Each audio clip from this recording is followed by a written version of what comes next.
So what does mutual care look like? It's showing up even when it's inconvenient. It's remembering the little details, how someone takes their coffee, the big interview they were nervous about, the way their voice sounds when they need reassurance but don't know how to ask. It's not just being present for the highs, the celebrations, the good times. It's being there when things are messy, uncomfortable, or hard. And then there's respect, the backbone of every strong relationship. Respect is not just about politeness or good manners. It's about recognizing and honoring another person's boundaries, emotions, and individuality. It means listening, not just to respond, but to understand. It means giving space for someone's truth, even if it's different from your own. True connection happens when both care and respect exist together. Care without respect can feel suffocating or controlling, as if love is being used as a tool for manipulation. Respect without care can feel cold and distant, as if you matter only when it's convenient.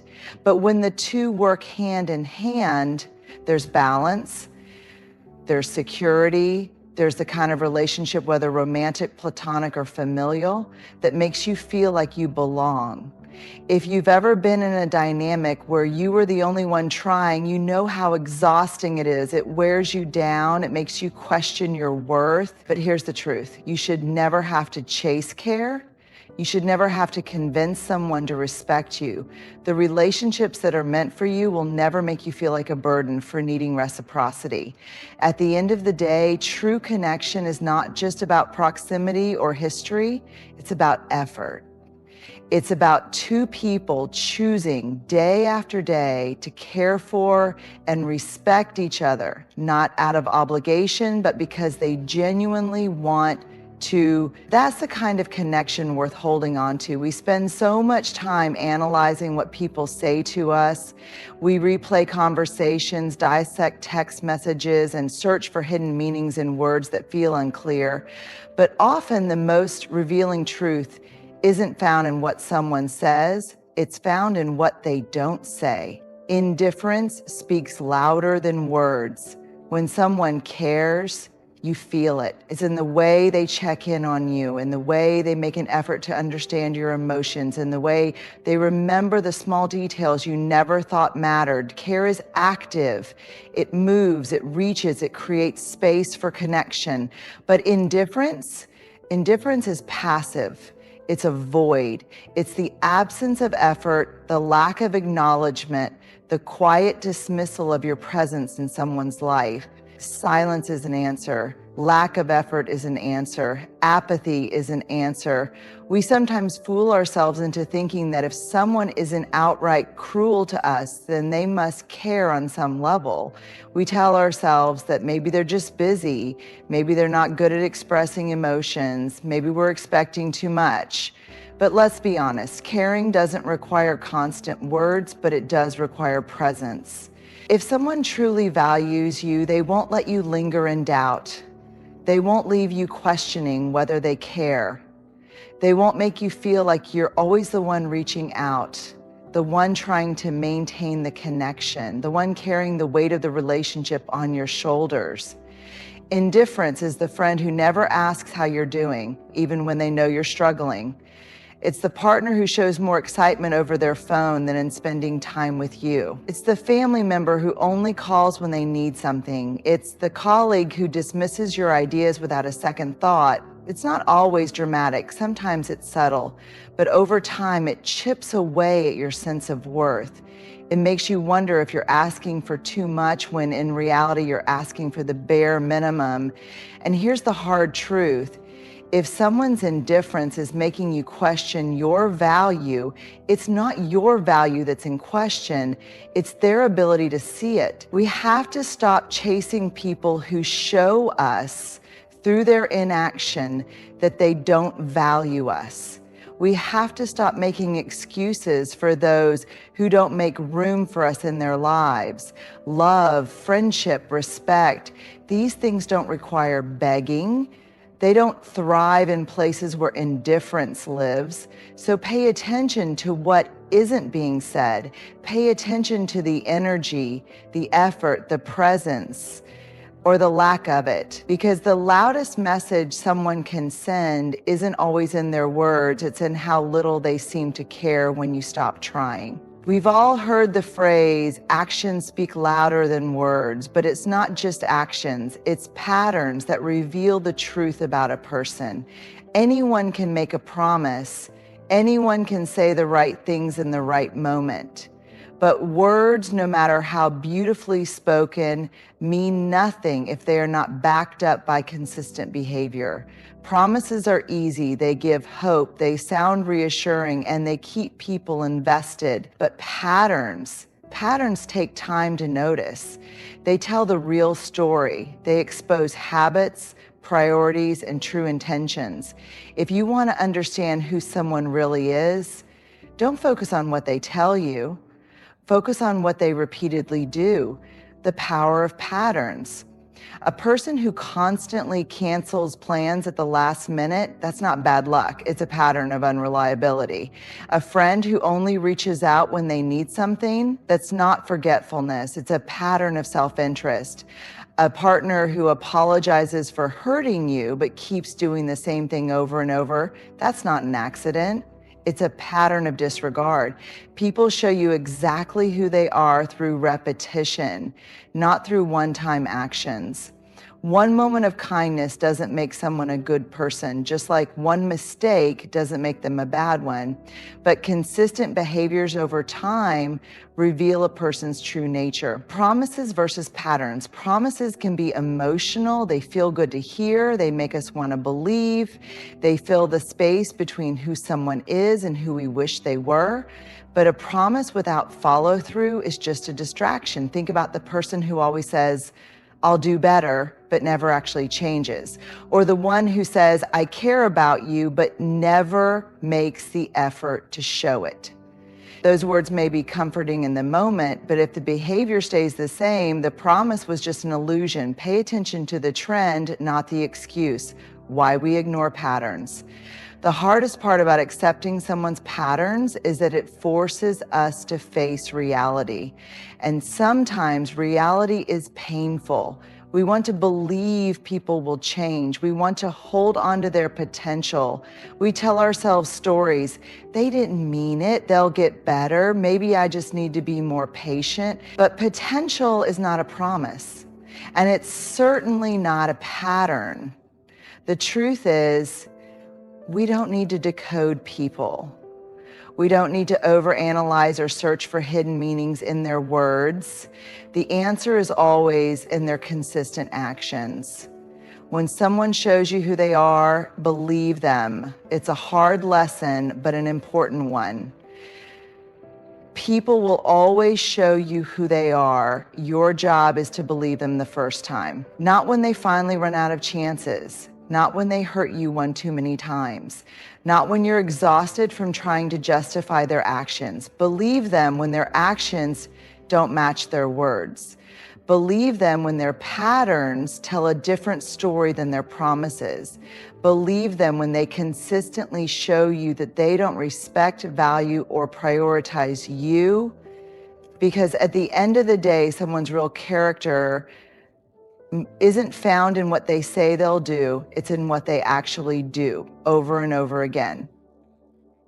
Final thought, if you have to keep hoping for a different outcome, it's because you're ignoring the pattern. And if you're ignoring the pattern, you're choosing the promise over the truth. Stop listening to what people say, start watching what they do. Because patterns don't lie. We live in a world that often tricks us into believing that our worth is something external, something that can be measured by how much attention, love, or validation we receive from others. We look to relationships, friendships, and social approval to tell us how much we matter. But here's the truth. Your self-worth is not defined by how much someone else values you. It never was. It's easy to fall into the trap of measuring our worth through the eyes of others. When someone loves us, we feel valuable. When someone ignores us, we feel insignificant. When a friend chooses someone else over us, we feel replaceable. When a relationship ends, we wonder if we were not enough. But this kind of thinking gives other people power over something that should belong only to us. Why do we let others define our worth? From a young age, many of us are conditioned to believe that our value is tied to approval. As children, we learn that being good earns praise. In school, we're measured by grades. In relationships, we're told that being chosen means we're special. Over time, we internalize the idea that our worth must be proven, that we must earn it by being lovable, successful, attractive, or needed by someone else. But here's where that thinking becomes dangerous. When we let other people determine our value, we make ourselves dependent on forces we cannot control. If someone treats us with love and respect, we feel good about ourselves. If someone treats us with indifference, we question our worth. If someone rejects us, we assume we weren't good enough. But think about that for a second. Why should your worth change based on how someone else treats you? Why should the way one person sees you have the power to determine how you see yourself? The truth about self-worth is not something that is given to you by others. It is something you own, something that exists within you, regardless of how anyone else perceives you. A person's inability to see your value does not mean you lack value. Someone's failure to love you does not mean you are unlovable. Being rejected does not mean you are unworthy. People's opinions are shaped by their own experiences, biases, and emotional capacities. Sometimes their inability to appreciate you has nothing to do with you and everything to do with where they are in life. Some people are incapable of valuing others in a healthy way, no matter how worthy those others are. So why should your self-worth be based on someone else's limited perception? Signs you are defining your worth by others. If you've ever done any of the following, you might be allowing external validation to dictate your self-worth. Feeling unworthy when someone ignores you or doesn't reciprocate your feelings, changing yourself to fit what you think others want, staying in unhealthy relationships because you fear being alone, seeking constant reassurance from others to feel good about yourself, measuring your worth based on how many friends, followers, or admirers you have. These behaviors don't mean you're weak, they mean you're human. We all crave connection, love, and belonging. But true self-worth means knowing that you are already enough, even without external validation. How to reclaim your self-worth. Detach your worth from external validation. Your value is not something that fluctuates based on how others treat you. Remind yourself daily that you are worthy simply because you exist, not because of what you do for others, not because of how many people approve of you. Stop chasing people who don't see your worth. If someone doesn't value you, that is a reflection of them, not you. Stop trying to prove your worth to people who don't recognize it. Walk away from relationships that make you feel small. Validate yourself first. Instead of waiting for others to reassure you, practice self-measurement, meditation. Celebrate your own accomplishments. Acknowledge your own strengths. Be proud of who you are without needing someone else to tell you. Surround yourself with people who reflect your value. The right people will never make you question your worth. They will respect, appreciate, and uplift you, not as a favor, but because that's how they truly see you. Develop inner confidence. Self-worth comes from within. Spend time alone, invest in your growth, and do things that make you feel good about yourself. The more you build yourself up, the less you will seek validation from others. Final thought at the end of the day, self-worth is not something you ask for. It is something you claim. It is not something that increases when someone loves you, and it does not disappear when someone doesn't. You are not less worthy because someone failed to see your value. You were already enough. You always have been, and no one, not a friend, a partner, a boss, a family member, gets to define what was never theirs to decide. For far too long, many of us have been conditioned to believe that setting boundaries is selfish. We've been taught that saying no is rude, that prioritizing ourselves is inconsiderate, and that making others uncomfortable with our limits is something to feel guilty about. But here's the truth: boundaries are not selfish. Boundaries are an act of self-respect. What are boundaries really? Boundaries are not walls meant to shut people out. They are not weapons used to control or punish others. Boundaries are guidelines that define how we allow ourselves to be treated. They protect our emotional well-being, our time, our energy, and our sense of self. Boundaries say, this is what I need to feel safe and respected. This is what I will and will not accept in my life. This is where I end and you begin. When we lack boundaries, we overextend ourselves. We say yes when we mean no. We allow people to take advantage of our kindness. We tolerate disrespect because we fear conflict. And worst of all, we betray ourselves in an attempt to keep others comfortable. Why we struggle to set boundaries. Many of us resist setting boundaries because we don't want to disappoint people. We fear being seen as difficult or unkind. We worry that if we start saying no, people will think we don't care about them. But let's flip the perspective. If a relationship falls apart because you expressed your needs, was that relationship truly healthy to begin with? Healthy relationships, whether romantic, familial, platonic, or professional, are built on mutual respect. And mutual respect includes respecting each other's limits. But the truth is, not everyone will like your boundaries. Some people will push back. Some will make you feel guilty. Some will even try to manipulate you into believing that setting limits means you don't care. But let's be clear. People who respect you will respect your boundaries. People who benefit from your lack of boundaries will call you selfish for setting them. Boundaries are a form of self-respect.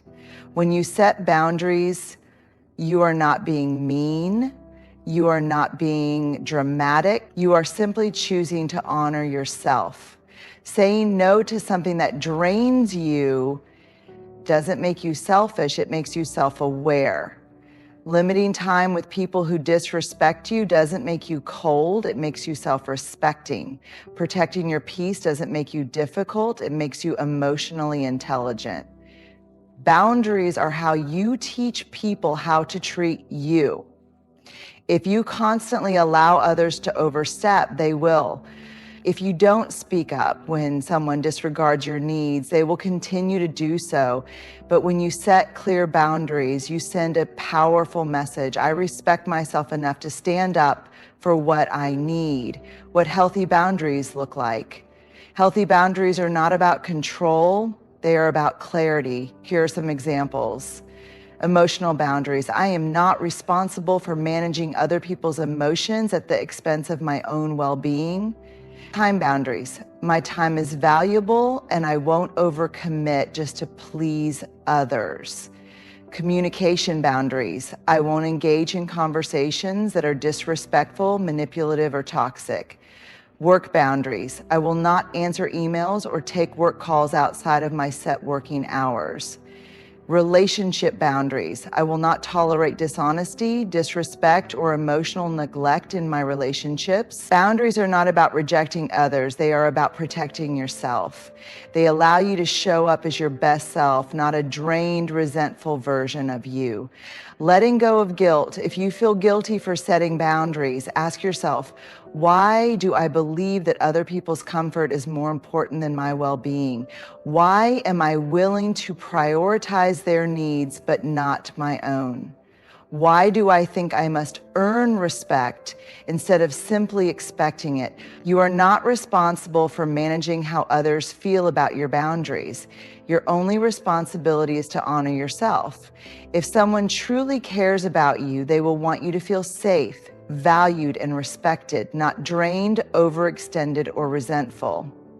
We hold on. We hold on to people who drain us, to relationships that make us feel small, to friendships that no longer feel like home. We hold on because it's familiar, because we're afraid of what life will look like without them, because we convince ourselves that maybe, just maybe, things will get better.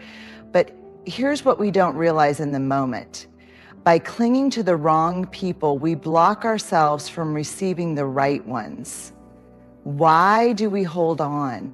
Letting go is hard, especially when we've invested time, love, and effort into a relationship. It's painful to walk away from people we once believed in, people we once shared dreams with, people who were once an important part of our story. We tell ourselves things like, maybe I'm overreacting. What if I never find anyone better? I've already put so much time into this relationship. What if I just try harder? It wasn't always this bad. Maybe things will go back to the way they were. But here's the truth. You cannot build a healthy, fulfilling life if you are constantly making space for people who are hurting you, draining you, or holding you back. When you hold on to the wrong people, you send yourself the message that you don't believe you deserve better. And when you don't believe you deserve better, you settle, you shrink, you tolerate less than you deserve because you're afraid to make room for more. The cost of holding on, keeping the wrong people in your life, comes at a price. It costs you your energy, your peace, your self-worth. It keeps you stuck in cycles of frustration, disappointment, and unmet expectations. It prevents you from fully stepping into the life you were meant to live. Think about it. Every moment spent chasing someone who won't meet you halfway is a moment stolen from someone who would. Every ounce of effort poured into a one-sided relationship is energy you could be investing in people who truly value you.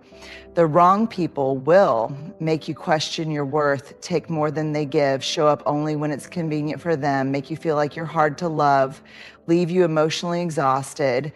But the right people pour into you instead of just taking from you. They support you, they show up, they make you feel safe in their presence. They remind you simply by being who they are that love and respect should never feel like something you have to earn. Letting go doesn't mean you don't care. One of the biggest misconceptions about letting go is that it means you no longer care. That's not true. Letting go doesn't mean the memories weren't real. It doesn't mean you didn't love them. It doesn't mean you wish them harm. It simply means you are choosing yourself. You are choosing your peace, your growth, and your future over a connection that is no longer serving you. You can love someone and still recognize that they are not meant to stay in your life. You can appreciate the good times and still acknowledge that the relationship is no longer healthy. You can forgive and still walk away. Letting go is not an act of cruelty, it is an act of self-respect, making space for the right people. The beautiful thing about letting go is that it creates space for relationships that are built on mutual respect and effort. Space for friendships that nourish your soul. Space for people who see you, value you, and meet you where you are. The right people will make you feel heard and understood. Support your growth instead of resenting it. Love you without conditions. Show up consistently, not just when they need something. Remind you what safe, healthy, genuine connection feels like. But you can't receive those connections if your life is too full of people who don't truly value you. The freedom of letting go. When you finally let go of the wrong people, something shifts. you feel lighter. You stop walking on eggshells. You stop trying so hard to prove your worth. You stop shrinking yourself to fit into spaces you've outgrown. And then one day you look around and realize that your life is filled with people who reflect back to you the love, respect, and kindness you've always deserved. You don't lose when you let go of the wrong people. You gain the space for the right ones.